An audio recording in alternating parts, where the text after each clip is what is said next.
2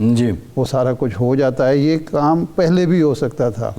اور یہ جو قومی وسائل ضائع ہوتے ہیں اس کا کسی کو جواب دہ ٹھہرانا چاہیے. کیا کوئی قانون ایسا ہونا چاہیے کہ جہاں غلط فیصلے ہوں پراسیکیوشن کی طرف؟ اچھا عدلیہ کا تو مسئلہ یہ ہے کہ اب ظاہر بات ہے کہ اگر مدعی ہی سست ہو تو گواہ تو چست نہیں ہو سکتا. عدالت از خود تو سزائیں نہیں دے سکتی یا برقرار نہیں رکھ سکتی. جب نئے پیچھے ہٹ گیا تو عدالت کے لیے تو راستہ کھل گیا ہے. تو میرا خیال ہے حسن رضا صاحب سے یہ پوچھتے ہیں کہ یہ جو بریت ہوئی ہے اور جس طرح سے جلدی میں نئے پیچھے ہٹی ہے، اس کو آپ ایک بطور وکیل ماہر قانون کے طور پر کیا دیکھتے ہیں؟ اور یہ جو تاخیر ہوئی انصاف ملنے میں میاں نواز شریف صاحب کو، اس حوالے سے آپ کیا سمجھتے ہیں؟ Thank you very much Iftikhar صاحب، بہت اچھا کوشچن آپ نے کیا. اور میں تو یہ کہوں گا کہ جس طریقے سے یہ ریفرنسز بنائے گئے تھے اسی طریقے سے یہ ریفرنسز اپنے منطقی انجام کو پہنچے. بناتے وقت بھی میل آف آئی ڈی اپنی جگہ پہ موجود تھی.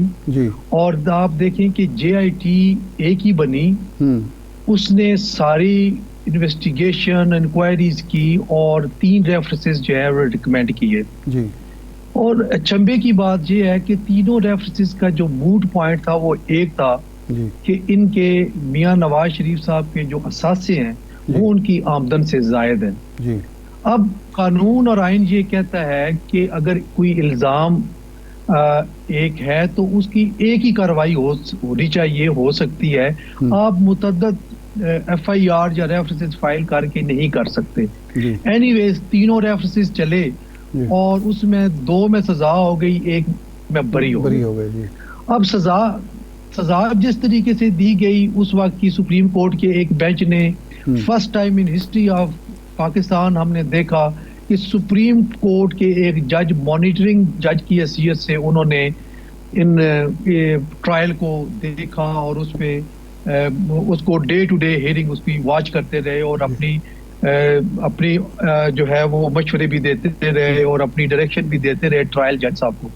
پھر ٹرائل جج صاحب کے جو فیصلوں کے بعد جو چیزیں سامنے آئیں وہ بھی اپنی جگہ پہ کوسچن مارک ہے. ان کی ویڈیو مووی سامنے آئی، ان کی کلپ سامنے آئے، پھر ان کا بیان حلفی آیا. اس سے بھی نظر آتا رہا کہ یہ اس کیس میں کیا کچھ ہوا.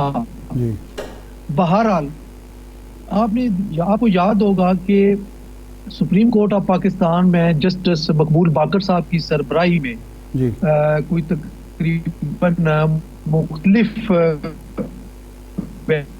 بنے میں تھے، نیب کے کیس سے سماعت ہوئی اور انہوں نے بار بار یہ آبزرویشن دی کہ نیب جو ہے وہ پولیٹیکل انجینئرنگ کے لیے استعمال ہو رہا ہے. اور اس وقت کے چیئرمین نیب صاحب کو یہ توفیق نہیں ہوئی کہ وہ کورٹ میں پیش آ کے کہیں کہ نو سر آپ کی آبزرویشن ٹھیک نہیں ہے، پولیٹیکل انجینئرنگ ہم نے نہیں کی، نہ ہم سے پہلے کسی نے کی.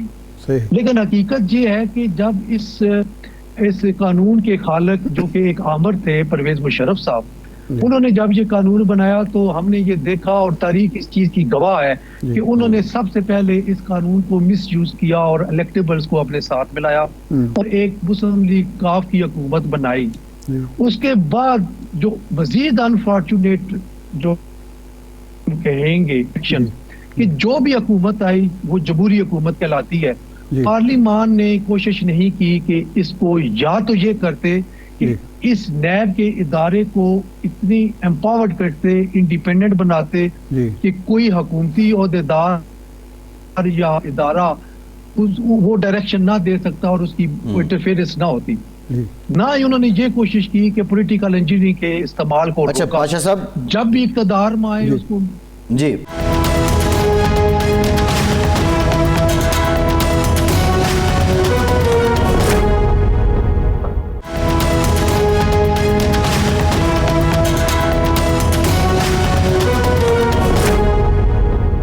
پاشا صاحب سوال یہ ہے میرا، جو پاکستان کی وکلا برادری ہے یا لا اینڈ جسٹس فیٹرنٹی ہے، ان سے میرا سوال ہے، نواز شریف صاحب کے کیس کو مد نظر رکھتے ہوئے پاکستان کے عوام کیا سمجھیں کہ رول آف لا پاکستان میں کل تھا یا آج ہے؟ یہ بہت بڑا المیہ ہے رول آف لا اور اس سسٹم پہ.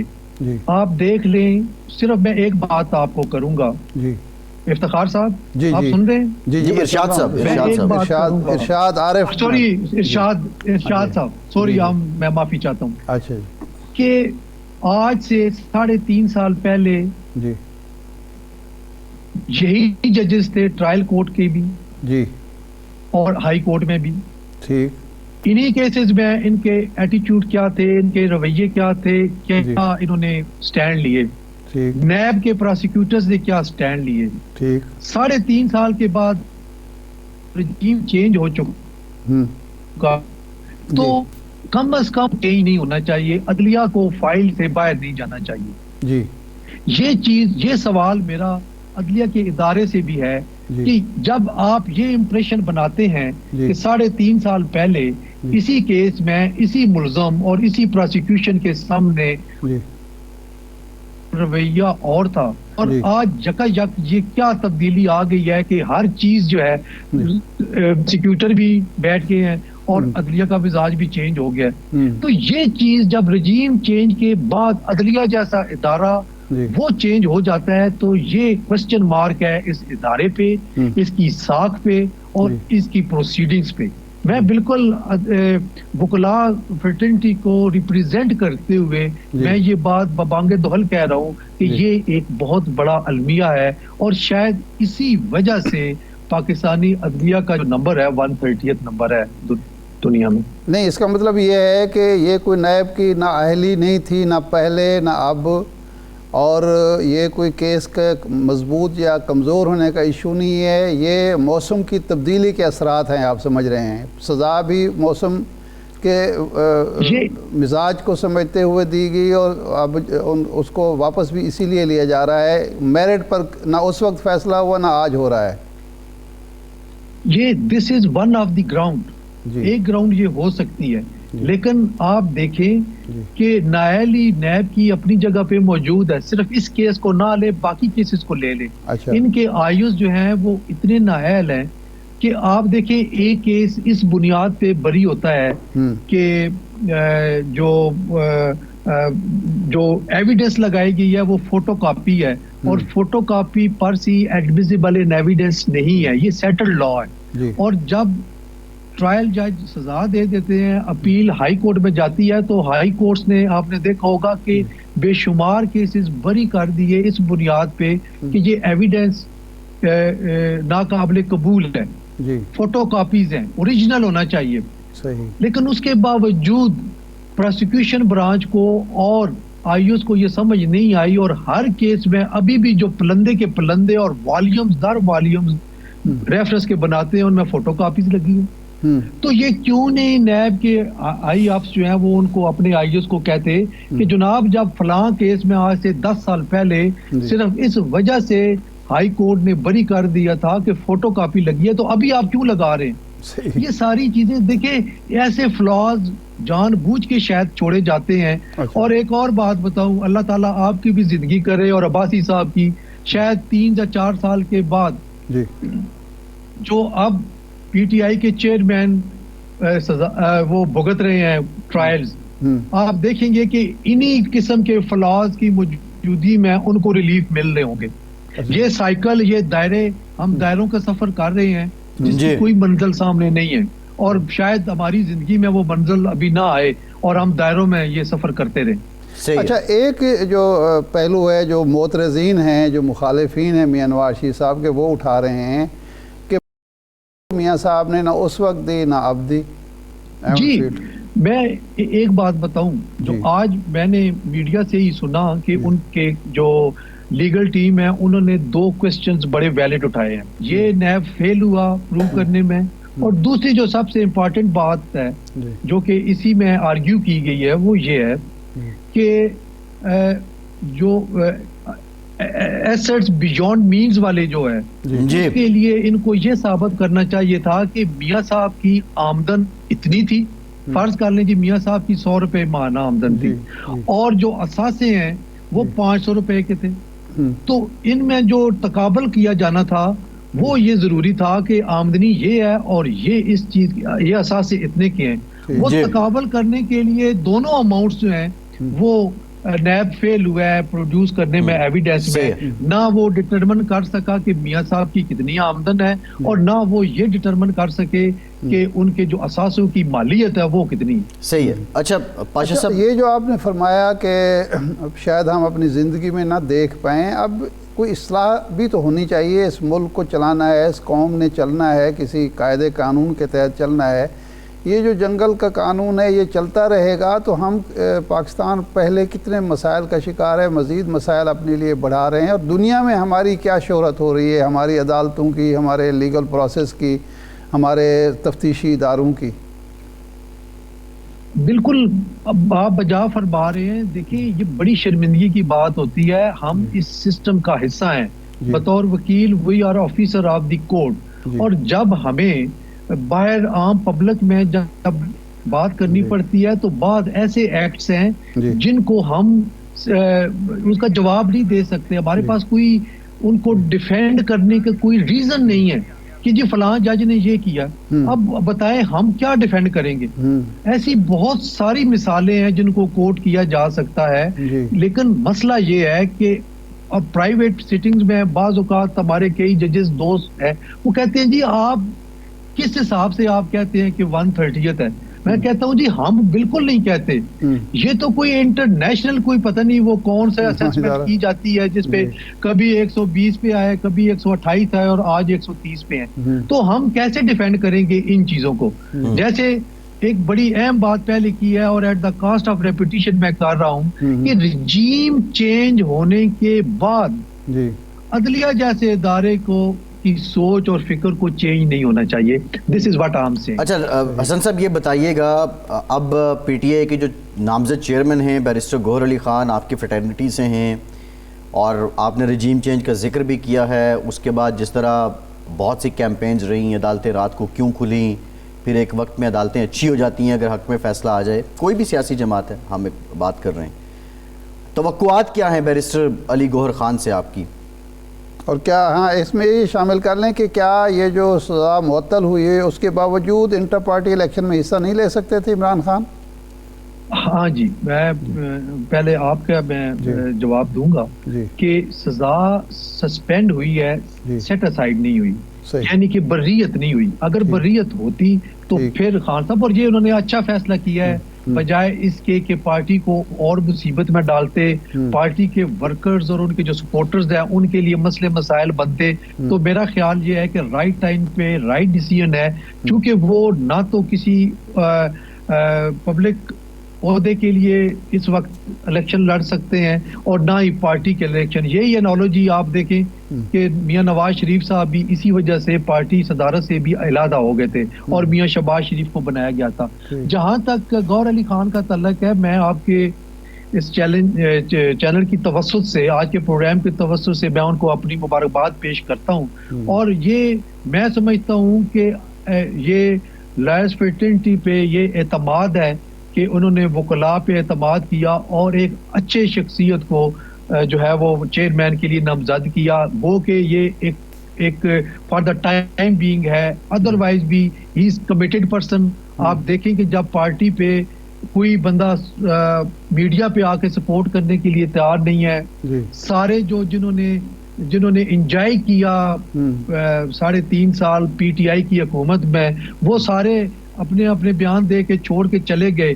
تو lawyers come is come P T I کے چیئرمین کے ساتھ کمیٹڈ رہے, ان کے ساتھ رہے, جس میں بڑا نام گوہر علی خان صاحب کا ہے. اور گوہر علی خان صاحب نے ہر پلیٹ فارم پہ, میڈیا پہ, ہر جگہ پہ ان کو ڈیفینڈ کیا. تو میں سمجھتا ہوں کہ یہ بہت اچھا فیصلہ ہے, اور اس پہ یہ لائرز فریٹرنٹی پہ ایک اعتماد کی جو فضا بن رہی ہے, میں اس کو اپریشیٹ کرتا ہوں. جی ٹھیک, بہت شکریہ حسن رضا پاشا صاحب آپ کے وقت کا. ایک بریک کے بعد مزید بات کریں گے, ہمارے ساتھ رہیے.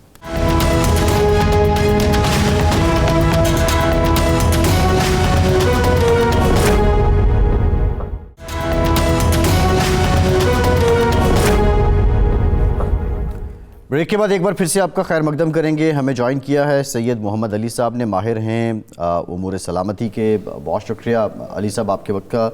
علی صاحب بنیادی طور پہ یہ بتائیے گا, یہ جو گلف کنٹریز کا پرائم منسٹر کا دورہ ہے, UAE کے بعد پھر وہ کویت میں 7 مفاہمتی یادداشتیں ہیں جن پہ دستخط کیے گئے ہیں. پاکستان کی ظاہر ہے ڈائریکٹلی پروپورشنل ہے سیکیورٹی اینڈ اکانومی, تو پاکستان کی معیشت کے لیے کتنی امید روشن ہوئی ہے اور پاکستان میں کتنی سرمایہ کاری آئے گی؟ بہت شکریہ جی. دیکھیں یہ اس وقت پاکستان کی قومی سلامتی میں معاشی چیلنجز جو ہیں وہ سب سے زیادہ اہمیت کے حامل ہیں, آپ بھی جانتے ہیں, اور اس کا تعلق جو ہے جو ہماری بین الاقوامی مالیاتی ادارے خصوصاً IMF کے ساتھ جو کمٹمنٹس ہیں اس سے بھی ہے کہ جو ارینجمنٹس ان سے نیگوشیٹ کی گئی ہیں اس میں پاکستان کے اوپر یہ ذمہ داری عائد ہوتی ہے کہ وہ ایک تسلسل کے ساتھ سگنیفیکنٹ جو فورن انویسٹمنٹ ہے اس کا سلسلہ جاری رہے. تو اسی حوالے سے جو ہے میں سمجھتا ہوں جو ہماری معاشی سفارتکاری ہے اس کے حوالے سے یہ بہت اہمیت کا حامل ہے یہ دورہ. اور جس طرح ابھی وزیر اعظم اور آرمی چیف متحدہ عرب امارات گئے تھے اور اب وہ کویت پہنچے ہیں, تو میں امید کرتا ہوں کہ یہ بہت سگنیفیکنٹ اور بارآور ثابت ہوگا, اور اس کے ذریعے نہ صرف یہ بھی اعتماد کا اظہار ہوتا ہے کہ بین الاقوامی برادری پاکستان کی سیاسی ماحول اور جو گورننس کا نظام ہے اور ساتھ ہی ساتھ جو انویسٹمنٹ کی سیکیورٹی ہے اس پہ بھی اعتماد کرتی ہے. اسی کے نتیجے میں یہ ثمرات اب بتدریج حاصل ہو رہے ہیں. محمد صاحب آپ یہ کہنا چاہ رہے ہیں کہ یہ ملٹری ڈپلومیسی کا ایک مظہر ہے, کیونکہ پہلے بھی یہ ملک بھی موجود تھے, ہم بھی موجود تھے, ہمارے جو وسائل ہیں وہ بھی موجود تھے, لیکن اس طرح کے بڑے MOU سائن نہیں ہوئے. اور 1 سال جو مکمل ہوا ہے, 1 سال کے عرصے میں جو سب سے بڑی اچیومنٹ لگتی ہے کہ وہ SIFC کی جو تشکیل ہوئی جس نے یہ سارے پروجیکٹ اور پلانز بنائے. تو اس ایک تو کام ہو گیا, MOU سائن ہوئے, لیکن سب سے بڑا سوال یہ ہوتا ہے کہ یہ MOU ہے جو اب باقاعدہ ایک ایگریمنٹ کی شکل کب تک اختیار کریں گے, اور یہ کام نگران حکومت کرے گی یا اس سے اگلی حکومت جب آئے گی. تو ہم نے ماضی میں دیکھا پرویز مشرف کے دور میں, ضیاء الحق کے دور میں, کہ جو کام ایک حکومت کر کے جاتی ہے اگلی حکومت جو منتخب ہوتی ہے آتے ہی اس کو پیچھے پھینک کے نئے منصوبے اور نئے پلان لے کر آ جاتی ہے.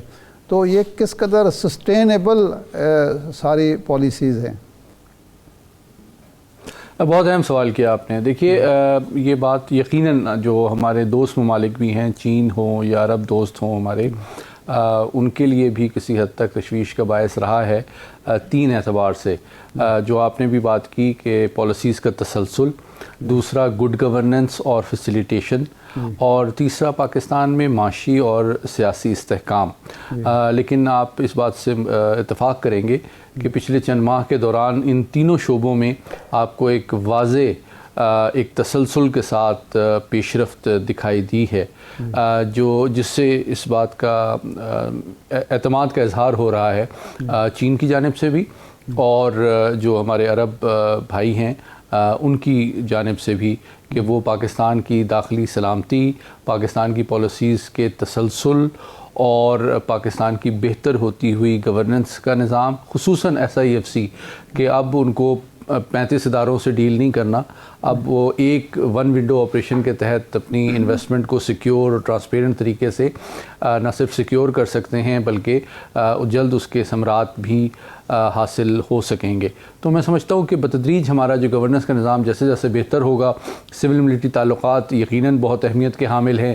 فوج کا کردار اس لیے بھی امپورٹنٹ ہے کہ وہ ایک ریاستی ادارے, ایک بااختیار اور ایک امپورٹنٹ اور ایک رسپیکٹیبل ریاستی ادارے کی جو سپورٹ ہے وہ بھی ان شکوک و شبہات کو بین الاقوامی برادری کے جانب سے دور کرتی ہے, جو کہ پالیسیوں میں کئی بار جو تبدیلی کی جاتی ہے اس کے حوالے سے ان کو پہلے رہی ہے. جی اچھا علی صاحب, اب آپ نے ذکر کیا ہے 1 سال ہو گیا جنرل سید عاصم منیر کو بطور آرمی چیف, اور چیلنجز بہت سے تھے پاکستان کے بیرونی بھی داخلی بھی, آپ کیا سمجھتے ہیں کہ اس 1 سال کی مدت کے دوران اب تک جو بطور سربراہ ادارہ بطور سپہ سالار انہوں نے کردار ادا کیا ہے، اور کتنی بڑی تشفی تسلی ہوتی ہے لینڈنگ ایجنسیز کے لیے یا ان ممالک کے لیے جو پاکستان میں سرمایہ کاری کرنا چاہتے ہیں کہ کریڈیبل ادارے کا جو سربراہ ہے اس کا کانفیڈنس یا اس کا آشیرواد آپ کے جو ریپریزنٹیٹیو ہیں ان کے ساتھ ہو؟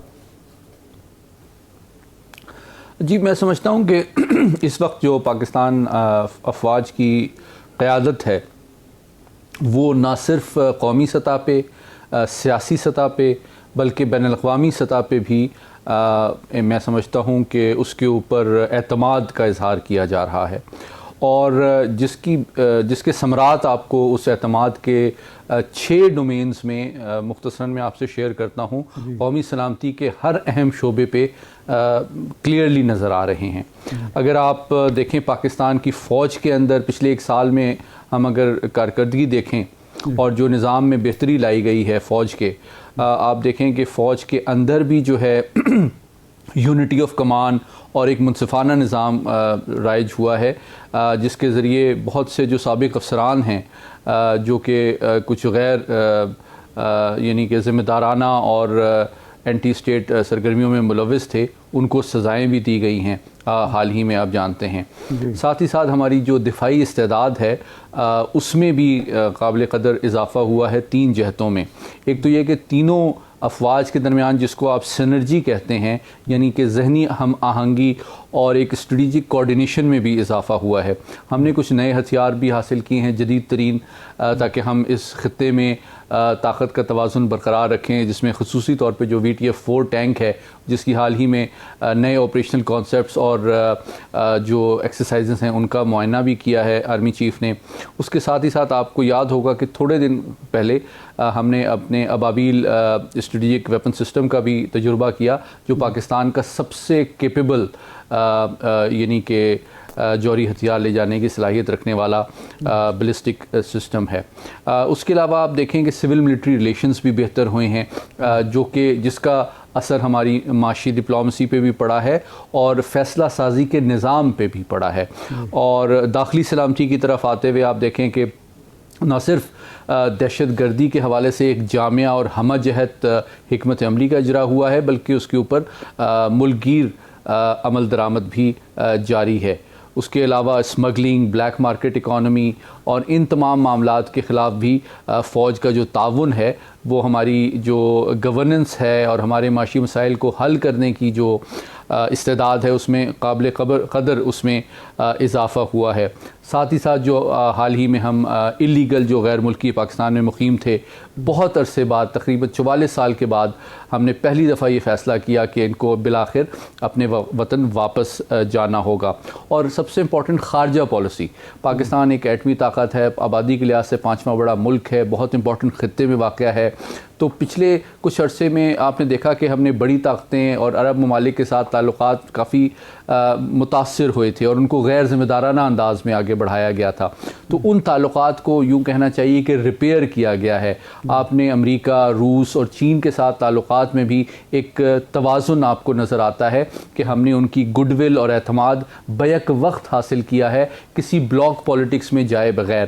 تو بحیثیت مجموعی آپ دیکھیں قومی سلامتی کی جو 6 کی 6 جہتیں ہیں، خصوصاً کاؤنٹر ٹیررزم کو بھی ملا کے، اس میں آپ کو ایک سگنیفیکنٹ، ایک قابل ذکر امپروومنٹ نظر آتی ہے، جس سے نہ صرف ہماری داخلی جو معاشی مسائل کو حل کرنے کی استعداد میں اضافہ ہوا ہے، بلکہ بیرونی جو عالمی برادری ہے اس کا اعتماد بھی بڑھا ہے، جس کا مظہر یہ ہے کہ اب ہماری معاشی جو ڈپلومسی ہے اس کے ثمرات ہمارے سامنے آ رہے ہیں۔